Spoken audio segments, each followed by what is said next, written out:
حضرت عیسیٰ علیہ الصلوۃ والسلام کے ساتھ مل کے جہاد ہوگا، حضرت مہدی کی قیادت میں جہاد ہوگا، یہ تو بخاری مسلم کی صحیح احادیث سے ثابت ہے اور امت کا اجماعی عقیدہ ہے، اس کا انکار کرنا یہ گمراہی ہے۔ باقی دیکھو نبی صلی اللہ علیہ وسلم نے جتنی بھی مستقبل کی پیش گوئیاں کی ہیں ان میں کچھ تو پوری ہو چکی ہیں۔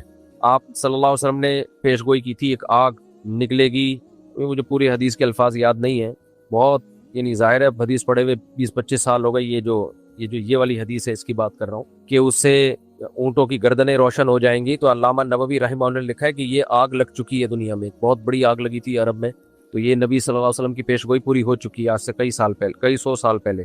تو ایسے ہی نبی صلی اللہ علیہ وسلم کی جتنی بھی پیش گوئیاں ہیں کچھ پوری ہو چکی ہیں، کچھ پوری ہوں گی، لیکن نبی نے جو بھی مستقبل میں ہمیں بتایا کہ ہوگا اس میں ہمارا ایمان ہے ہوگا، لیکن ہم نے جو فیصلے کرنے ہیں وہ ان پیش گوئیوں کی بیس پہ نہیں کرنے ہیں، ہم نے موجودہ حالات کو سامنے رکھ کے فیصلہ کرنا ہے کہ ہمیں کیا کرنا چاہیے اور کیا نہیں کرنا چاہیے۔ ابھی ایک صاحب آئے میرے پاس ملنے کے لیے کہ فلاں ملک میں امام مہدی آئیں گے، تو میں ابھی وہیں جا رہا ہوں اور وہاں کچھ کرنے کا پروگرام ہے۔ میں نے اس کو روکا، میں نے کہا تمہارا دماغ خراب ہو گیا ہے، کہہ رہے امام مہدی وہاں نہیں آئیں گے۔ میں نے کہا آئیں گے نہیں آئیں گے یہ ایک الگ بحث ہے، جب آئیں گے وہ آنا ہوگا، آپ وہ کرو جو شریعت آپ کو ابھی حکم دے رہی ہے۔ اب امام مہدی دریافت ہوں گے، لوگ ان کو تلاش کریں گے بیت اللہ میں طواف کرتے ہوئے، تو اب یہ تھوڑی کہ میں عمرے پہ چلا جاؤں کہ امام مہدی آنے والے ہیں، مجھے کیا پتا کب آئیں گے۔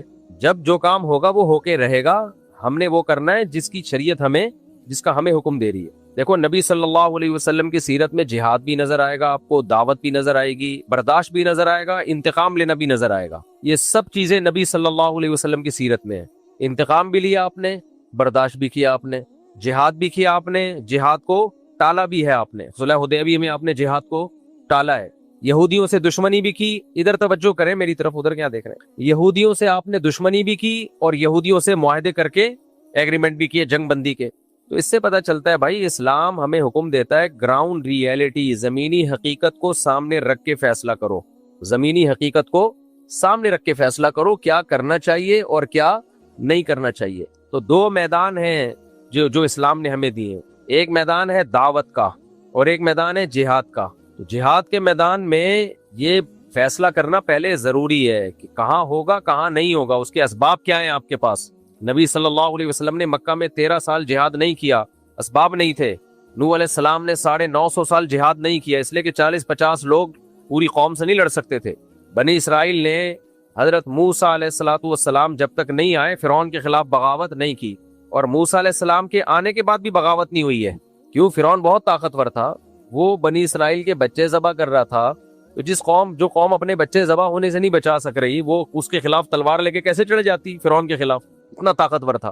تو اللہ نے وہاں بھی اسباب اختیار کرنے کا حکم دیا، موسیٰ علیہ السلام سے فرمایا وَأَوْحَيْنَا إِلَىٰ مُوسَىٰ وَأَخِيهِ أَن تَبَوَّآ لِقَوْمِكُمَا بِمِصْرَ بُيُوتًا وَاجْعَلُوا بُيُوتَكُمْ قِبْلَةً کہ اے موسیٰ آپ اپنی قوم سے کہہ دیں کہ اپنے گھروں میں نماز پڑھو اور اللہ کی مدد کا انتظار کرو، بس یہ نہیں کہا کہ جا کے جو ہے نا فرعون پہ چڑھائی کر دو، صبر صبر صبر۔ اور پھر ایک دن حکم آیا کہ بنی اسرائیل کو لے کے آپ مصر سے نکل جائیں، وہاں بھی فرعون نے پیچھا کیا ہے، تو وہاں بھی حکم نہیں دیا فرعون پہ چڑھائی کر دو۔ وجہ کیا ہے؟ طاقت کا توازن بولو ہے ہی نہیں، کوئی برابر بھی نہیں ہے نا، کوئی انتہائی طاقتور کے سامنے انتہائی کمزور۔ ہاں کہیں معجزہ ہو گیا تو ایک الگ بات ہے کہ کمزور کو اللہ نے بہت زیادہ طاقتور پہ غالب کر دیا، یا اللہ نے خود حکم دیا ہو کمزور کو کہ براہ راست کے لڑو، تو پھر تو لڑنے کے علاوہ کوئی آپشن نہیں ہے۔ جب تک آسمان سے وحی نہیں آ جاتی تو وہاں پھر اللہ کا حکم یہی ہے اِن یکم منکم مئۃ یغلبوا مئتین، 100 اور 200 کا ریشو کم از کم ہونا چاہیے، آدھی طاقت ہونی چاہیے، آدھی بھی نہیں ہے تو میری اجازت نہیں ہے لڑنے کی، اتنی طاقت ہو تو جا کے کرو یہ کام، ورنہ آرام سے بیٹھے رہو، اس سے بھی جاؤ گے جو ہے۔ تو اس لیے اس وقت جہاں جہاد ہے وہاں تو ہے، ہم اس کے منکر نہیں ہیں، لیکن جہاں جہاد نہیں ہے وہاں لڑائی کا میدان گرم کرنے سے مسلمانوں کا نقصان زیادہ ہوگا، مسلمانوں کو فائدہ نہیں ہوگا، کیونکہ تمہارے پاس کچھ ہے نہیں لڑنے کو، تم اپنا دفاع کر لو، بہت بڑی بات ہے، ابھی تو اپنے ملک کو بچا لو بس۔ اور ہمارے یہاں کہتے ہیں ملک پہ ادھر جا کے چڑھائی کر دو، ادھر چڑھائی کرو گے کن میزائلوں سے؟ امریکہ سے میزائل لے کے امریکہ پہ چڑھائی کرو گے، امریکہ تمہیں جہاز دے گا اپنے اوپر چڑھائی کرنے کے لیے؟ تو ابھی اپنے ملک کو بچا لو کسی طریقے سے، اس کی سالمیت خطرے میں ہے، ابھی سب سے بڑا جہاد یہی ہے کہ ملک بچا لو آپ۔ تو دوسرا میدان ہے دعوت کا۔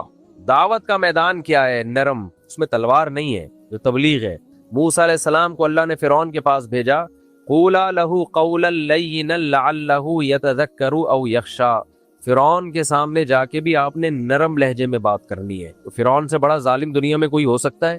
اور موسیٰ علیہ السلام سے زیادہ افضل دنیا میں کوئی ہو سکتا ہے؟ اتنے جلیل القدر پیغمبر کو کہا جا رہا ہے کہ ایسے ظالم کے سامنے بات کیسے کرنی ہے؟ بولو نرم.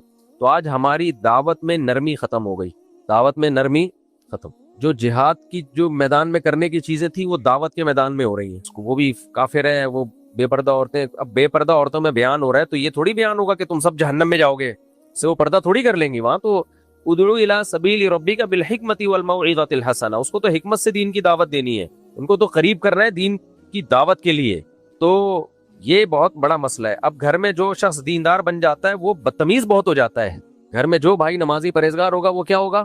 بدتمیز. تو ماں باپ کہتے ہیں باقی سارے نارمل ہیں, یہ کچھ عجیب سی چیز آ گئی ہے مارکیٹ میں. اس لیے ہمارے حضرت فرمایا کرتے تھے کہ گھر میں جو دیندار بنتا ہے نا, نماز پڑھتا ہے, اس کو اپنے اخلاق بہت زیادہ اچھے کرنے پڑیں گے, بہت زیادہ اپنے اخلاق کو پہ محنت کرنی پڑے گی اس کو. تو دیندار لوگوں کو چاہیے بہت زیادہ احتیاط برتیں وہ, اس سے اللہ ان کے درجات بلند کرے گا. بات بہت لمبی ہو گئی. تو خلاصہ کلام کا یہ نکلا کہ بھائی جب امام مہدی آئیں گے جہاد ہوگا, عیسیٰ علیہ السلام آئیں گے جہاد ہوگا. ابھی آپ جو زمینی حقیقت کو دیکھ کے جو کرنا ہے آپ وہ کرو. لوگ کہتے ہیں میں امام مہدی کا لشکر تیار کر رہا ہوں, بالکل بھی آپ کو اس کی ضرورت بولو نہیں.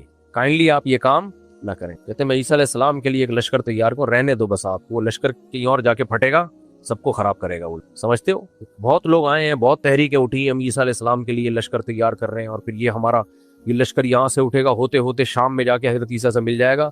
وہ انڈا موڑ پہ ہی ختم ہو گیا.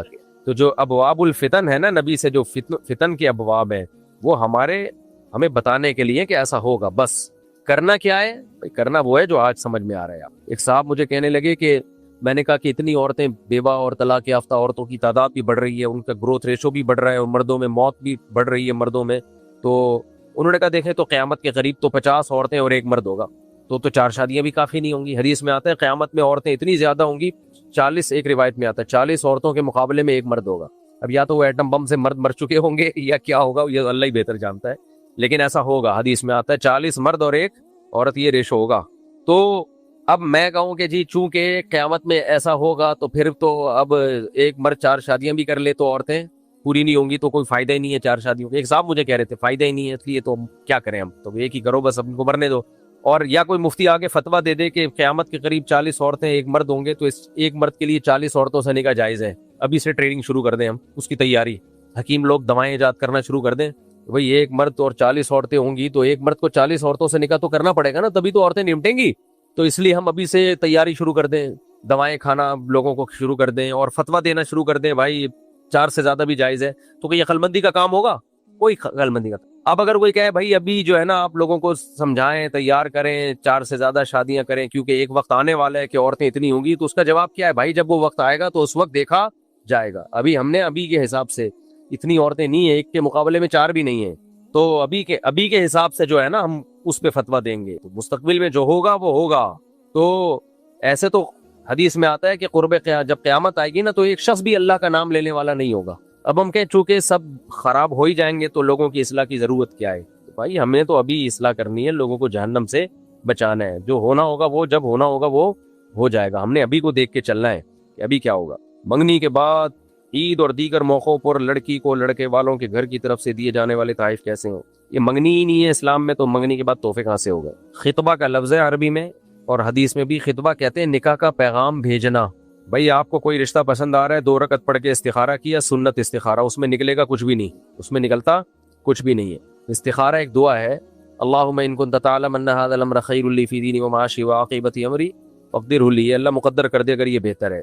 تو بس 2 رکعت پڑھ کے دعا مانگی, اور کرنا کیا ہے جو سمجھ میں آ رہا ہے, جو سمجھ میں آ رہا ہے تو وہ کر لینا ہے. جیسے میں نے جب دوسری شادی کا ارادہ کیا, جہاں میں نے پیغام بھیجا, استخارہ بھی احتیاطاً کر لیا, اور دل میں یہ تھا کہ کرنا تو ہے ہی یہیں پہ, کرنی کہاں ہے, یہیں کرنی ہے, چاہے استخارے میں نو آئے یا استخارے میں یس آئے. وجہ اس کی یہ کہ استخارے میں کچھ بھی نہیں نکلتا, اگر کچھ نکلا تو آپ کا اپنا دماغی تخیل ہے. استخارہ اللہ سے مدد لینے کا نام ہے کہ اللہ اگر یہ بہتر نہیں ہے تو ویسے ہی ہٹا دے بس اس کو. تو یہ ہمارے نبی نے کتنے نکاح کیے. حضرت موسیٰ علیہ السلام کا واقعہ میں 20 دفعہ سنا چکا ہوں. جب مدین گئے تو جن بچیوں کی خدمت کی آپ نے, لڑکیوں کی خدمت کی, ان کے والد نے بلایا, اسی مجلس میں کہا کہ ان میں سے ایک بیٹی کا آپ سے نکاح کرنا چاہتا ہوں, اعلیٰ ان تأجرنی 8 حجج, آپ 8 سال بکریاں چلائیں. ہمیں تو نہیں ہے کہ موسیٰ علیہ السلام گئے کمرے میں جا کے استخارہ نکالا انہوں نے اور 6 مہینے استخارہ نکالتے رہے، فوراً فرمایا ذالک بینی و بینک، قبول ہے، ٹھیک ہے، کیا فرمایا؟ قبول۔ تو منگنی اسلام میں نہیں ہے، نکاح کا پیغام بھیجیں، پہلے سوچ لیں، استخارہ بھی کر لیں، مشورہ بھی کر لیں، پیغام بھیجیں اور سامنے والے یا تو ہاں کریں یا نہ کریں، وہ بھی سوچ لیں، سوچنے کے بعد نہ کرنا ہے نہ، ہاں کرنے کا مطلب ہے آؤ نکاح پڑھو، ہاں کرنے کا مطلب کیا ہے؟ چلو بھائی ہماری طرف سے قبول ہے تو اب یہ تمہاری امانت۔ رخصتی میں تاخیر ہو سکتی ہے کسی وجہ سے، نکاح میں تاخیر بولو نہیں ہونی چاہیے۔ رخصتی میں اگر ہے تو بھائی ابھی کوئی مسئلہ ہے نہیں رخصتی کر پا رہے، نکاح تو پھر جو مرضی تحفے تحائف بھیجتے رہیں تو منگیتر کچھ بھی نہیں لگتی، سمجھتے ہو؟ اس کو تحفے اور گفٹ بھیج کے فری کرانے کی ضرورت نہیں ہے۔ اور منگنیوں میں ٹوٹنے کا ریشو بھی بہت زیادہ ہوتا ہے کیونکہ اسی دوران ادھر ادھر بھی سیٹنگ اس کی بھی ہو چکی ہوتی ہے اور اس کی بھی ہو چکی، منگنی ہے نا، اس کے کوئی شرعی عقد تو ہے نہیں ہے۔ کیا قرآن کو اردو میں پڑھنے تاکہ سمجھا جا سکے، کیا اس طرح پڑھنے سے بھی ثواب ملتا ہے لیکن جو اصل ثواب عربی میں پڑھنے سے ملتا ہے۔ قرآن اللہ کا کلام ہے جو عربی میں ہے، وہ انگلش یا اردو میں نہیں ہے۔ نبی صلی اللہ علیہ وسلم نے فرمایا جس نے الف لام میم پڑھا اس کو 30 نیکیاں ملتی ہیں۔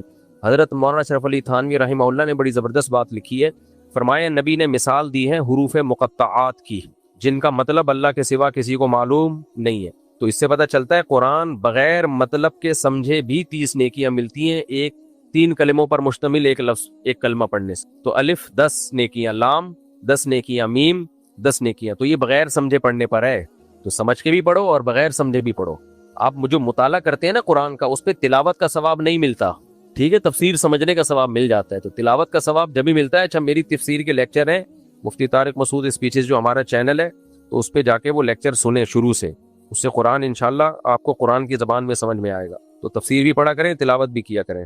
جلدی مکمل کر لیں میرے بھائی، ہو گیا صلاۃ و تسبیح ہو گیا۔ کیا غزوہ ہند کا کیا حکم ہے؟ غزوہ ہند کا حکم یہ ہے کہ آرام سے انسان کے بچے بیٹھ کے پاکستان کو بچانے کی کوشش کرو، جب ہونا ہوگا ہو جائے گا۔ ابھی ملک کی حالت دیکھو، ملک کو بچاؤ، ابھی فی الحال اکنامکلی ملک کو مضبوط کرو۔ کھانے کو روٹی نہیں ہے لوگوں کے پاس، دھماکے کتنے ہو رہے ہیں، دہشت گرد، ادھر دہشت گردوں کو کچھ ڈاکو آئے تھے، ان کو پکڑ کے اللہ کا شکر ہے لوگوں نے اگلے پچھلے سب گناہ ان کے معاف کر دیے۔ ابھی یہ کام کرو، پھر کوئی اٹھے گا غزوہ ہند کے نام پہ چندہ کرنا شروع کر دے گا اور پھر تمہیں کہیں لے جائے گا ایسے انلیگل کاموں میں، پھر ایجنسیاں اٹھاتی ہیں، چمڑیاں ادھیڑتی ہیں، پھر مسنگ پرسن بن جاتے ہو، پھر نئے کیسز شروع ہوتے ہیں۔ آرام سے انسان کے بچے بنو، پڑھائی کرو، نماز پڑھو، روزہ رکھو، تبلیغ میں وقت لگاؤ، لوگوں کو دین کی دعوت دو تبلیغ میں نکل کے، اور ملک کو بچانے کی بات کرو۔ پیشاب کے قطروں کا گمان ہوتا ہو تو وضو کا کیا حکم ہے؟ گمان سے وضو نہیں ٹوٹتا۔ پیشاب کا قطرہ نکلنے کا اتنا یقین ہو کہ قسم اٹھا کے کہے کہ میرا پیشاب کا قطرہ نکلا ہے۔ بعض لوگ کہتے ہیں ہم کنفیوز ہیں، قسم اٹھائیں کہ نہیں اٹھائیں، اس کا مطلب نہیں اٹھا سکتے آپ، 100% یقین ہو پھر وضو ٹوٹے گا۔ کیا پب جی وغیرہ انہوں نے صحیح ٹائم ویسٹنگ ہے بھائی، برائی ہے یہ، اس کو سے بچاؤ اپنے آپ کو۔ بس آخری 2 سوال رہ گئے، ابھی ہو گئے۔ کیا صلاۃ التسبیح مستند عمل ہے؟ صلاۃ التسبیح اختلافی مسئلے مت چھیڑا کرو رمضان میں خاص طور پہ، پھر جب چھیڑتا ہوں تو پھر کمنٹس آنا شروع ہوتے ہیں۔ پوچھ لیا ہے تو بتا دیتا ہوں، صلاۃ التسبیح پر چند پوائنٹ یاد رکھو۔ سب سے پہلی بات، کوئی صحیح حدیث اس پر موجود نہیں ہے، کوئی ایک بھی ایسی حدیث نہیں ہے جس کی سند بالکل ٹھیک، لیکن چونکہ بہت کثرت سے حدیثیں ہیں تو محدثین کا اصول ہے کہ ضعیف حدیث تعدد طرق کی وجہ سے حسن درجے کو پہنچ جاتی ہے، قابل قبول بن جاتی ہے۔ میں نے جب یہ بات کہی نا تو ایک صاحب نے کمنٹس کیے ہوئے تھے، بہت سارے لوگ مل کے جھوٹ بولیں تو کیا وہ سچ ہو جائے گا؟ بھائی بہت سارے لوگ مل کے جھوٹ نہیں بول رہے، ضعیف حدیث موضوع من گھڑت نہیں ہوتی۔ اگر راوی کا جھوٹا ہونا ثابت ہو جائے نا تو وہ حدیث ضعیف نہیں کہلاتی، وہ تو موضوع من گھڑت کہلاتی ہے۔ تو ضعیف کا مطلب یہ ہے کہ راوی میں کچھ سقم ہے، اس کی میں ابھی ڈیٹیل میں نہیں آتا، تو اس کی وجہ سے یقین نہیں ہے۔ لیکن جب بہت سارے طریقے طرق سے وہ حدیث ثابت ہوگی تو محدثین کا اصول ہے کہ وہ درجہ حسن تک پہنچ جاتی ہے۔ تو اسی بیس پر جمہور علماء کا مذہب یہ ہے کہ اگرچہ صلاۃ و تسبیح پر کوئی صحیح حدیث موجود نہیں ہے، لیکن چونکہ اتنے طریقوں سے، اتنی سندوں سے مروی ہے تو اس میں قابل قبول ہے، لہذا اس پر عمل کرنا چاہیے۔ لیکن بعض علماء کا موقف یہ ہے کہ یہ اصول تو اپنی جگہ درست ہے کہ بہت ساری ضعیف حدیث ہوں گی تو وہ عمل حسن کو پہنچ جاتا ہے، وہ حدیث حسن ہوتی ہے، وہ قابل قبول ہوتی ہے، اس سے شرعی مسئلہ بھی ثابت ہو جاتا ہے۔ لیکن ان کا اصول یہ ہے بہت سارے علماء کا، جس میں علامہ ابن تیمیہ رحمہ اللہ بھی داخل ہے، اور میرا بھی رجحان اسی رائے کی طرف ہے، وہ یہ ہے کہ اگرچہ ضعیف حدیث جب بہت کثرت سے ہو تو وہ قابل قبول ہے، وہ حسن ہے، لیکن اس سے جو عمل ثابت ہو رہا ہے اگر وہ متواتر حدیثوں کے بالکل اگینسٹ ہے تو پھر حنفیہ کا موقف یہ ہے کہ صحیح بخاری کی حدیث بھی اگر متواتر کے خلاف ہوگی تو حنفیہ رد کر دیتے ہیں۔ تو حسن کو کیسے قبول کیا جائے؟ تھوڑی گاڑی بات ہو گئی، اوپر سے گزر گئی ہو، ان کو عربی میں سمجھائیں آپ میں کیا کہہ رہا ہوں، بس مکمل۔ السلام علیکم، جلدی جلدی، ہاں پہنا دو پہنا دو پہنا دو پہنا دو۔ اپنا لیپ ٹاپ بیچنے کے لیے، اس کو کیا ہو گیا بھائی؟ لیپ ٹاپ میں نے ہیلو، ہاں بھائی میں نے لیپ ٹاپ بھیجا ہے کسی کو نا صدر میں بیچنے کے لیے اپنا، تو کہہ رہے مجھ صاحب 180 لگ رہے تھے لیکن یہ بندہ 170 میں لے رہا ہے، میں نے کہا پہنا دے پہنا۔ تو میں یہ عرض کر رہا تھا، سمجھ میں آ رہی ہے بات جو میں علمی ایک بات بیان کر رہا ہوں؟ حنفیہ کا جو اصول فقہ میں ہے نا، جو ہم پڑھتے ہیں اصول فقہ میں، احناف کا موقف یہ ہے کہ اگر ایک عمل متواتر حدیث جس کو بہت لوگ نقل کر رہے ہیں، اور قرآن تو سب پورا متواتر ہے، اس سے اگر ثابت ہو تو اس کے مقابلے میں اگر بخاری کی حدیث بھی آ جائے گی تو رد کر دیا جائے گا۔ یہ احناف کا موقف ہے، جو بہت 100% یقینی ہے، اس کو لیا جائے گا۔ تو اب یہ جو ہم نماز پڑھتے ہیں ڈیلی بیسس پہ، رکوع میں تسبیحات، سورہ فاتحہ پڑھی، پھر اس کے بعد سورت ملا کے فوراً رکوع کرتے ہیں، تو متواتر حدیثوں سے جو نماز ثابت ہے، اس نماز سے یہ پتہ چلتا ہے کہ آپ تلاوت اور رکوع میں تاخیر نہیں کر سکتے۔ اگر آپ نے تاخیر کی، سجدہ سہو لازم ہو جائے گا آپ کے اوپر، سجدہ سہو لازم ہوگا۔ اور اسی طرح سورہ فاتحہ اور سورت کے درمیان میں وقفہ تاخیر نہیں کر سکتے، کیا تو سجدہ سہو لازم ہو جائے گا۔ یہ متواتر احادیث سے ثابت ہے یہ بات۔ اور صلاۃ التسبیح بالکل اس کے الٹ ہے، آپ اس میں تسبیحات پڑھ کے رکوع اور تلاوت میں کیا کرتے ہیں؟ تاخیر۔ تو اس لیے احناف کا جو اصول فقہ ہے نا، اس اصول کی روشنی میں، جو حنفیہ کا، امام حنیفہ کا جو اصول ہے، اس اصول کی روشنی میں صلاۃ التسبیح فقہ حنفی کے اصولوں پہ نہیں فٹ بیٹھتی، کیونکہ حسن حدیث ہے، صحیح بھی نہیں ہے۔ حسن حدیث ان متواتر حدیثوں کے خلاف ہے، جو متواتر حدیثوں سے نماز کی ایک الگ کیفیت ثابت ہو رہی ہے۔ اس لیے ابن تیمیہ رحمہ اللہ، حالانکہ وہ تو حنبلی تھے، لیکن انہوں نے بھی یہ بات لکھی ہے، لم یثبت مثلہ بمثلہ، ایسی نماز جو متواتر حدیثوں کے خلاف ہو، وہ والی نماز اس جیسی حدیث سے ثابت نہیں ہو سکتی، اس کے لیے اتنی ہی پاورفل حدیثیں ہونی چاہیے۔ تو یہ چند علماء کا موقف ہے، لیکن جمہور کا موقف بہرحال یہی ہے کہ چونکہ وہ ایک عام اصول جو محدثین کا اصول ہے کہ ضعیف حدیث تعدد طرق کی وجہ سے کیا بن جاتی ہے؟ حسن۔ تو کہتے ہیں حسن ہے، لہذا صحیح کے حکم میں ہی ہے، لہذا جائز ہے۔ ناصر الالبانی رحمہ اللہ تعالی جو سلفی عالم تھے، انہوں نے بھی صلاۃ التسبیح کو سنت قرار دیا ہے، لیکن عبداللہ ابن مبارک کی تقلید کی ہے انہوں نے اس مسئلے میں۔ انہوں نے کہا کہ اگرچہ حدیثیں ضعیف ہیں، لیکن عبداللہ ابن مبارک چونکہ اس کے قائل تھے اور وہ بہت بڑے محدث ہیں، تو عبداللہ ابن مبارک جیسا محدث اگر اس کا قائل ہے تو ہم اس کا انکار نہیں کر سکتے۔ تو ہم یہ کہتے ہیں یہی تو تقلید ہے، اسی کو کیا کہتے ہیں؟ تقلید۔ تو یہ تقلید جب ابو حنیفہ کی ہو تو حرام ہے، اور البانی کی ہو تو جائز ہے، کیسے ہو سکتا ہے یہ؟ لیکن علامہ البانی پھر بھی بہت معتدل تھے، تقلید کے معاملے میں بھی بہت معتدل تھے وہ۔ تو اگر کوئی ان کی رائے کو فالو کرتا ہے کہ بھئی عبداللہ ابن مبارک اس کے قائل تھے، تو بھی ہمیں کوئی اعتراض نہیں ہے۔ تو اختلافی مسئلہ ہے، اس میں شدت جائز نہیں ہے، لہذا میں خود تو نہیں پڑھتا، لیکن اگر کوئی پڑھ رہا ہو تو اسے فضیلت بھی سنا دیتا ہوں، اور جمہور کے موقف پر عمل کر رہا ہے تو اس کو بدعت کہنا جائز نہیں ہے۔ یہ میرے منہ سے کبھی نہیں نکلا کہ صلاۃ التسبیح بدعت ہے۔ تو میرا موقف یہی ہے کہ جو عام نمازیں ہیں، جتنی دیر صلاۃ التسبیح میں لگے گی اتنی دیر وہی والی نماز میں لگا دو، لیکن اگر کوئی پڑھ رہا ہے تو بدعت ہی نہیں کہہ سکتے، اور اللہ کی رحمت سے امید بھی کی جائے گی کہ اس کو وہ اجر ملے گا جو روایات میں آتا ہے۔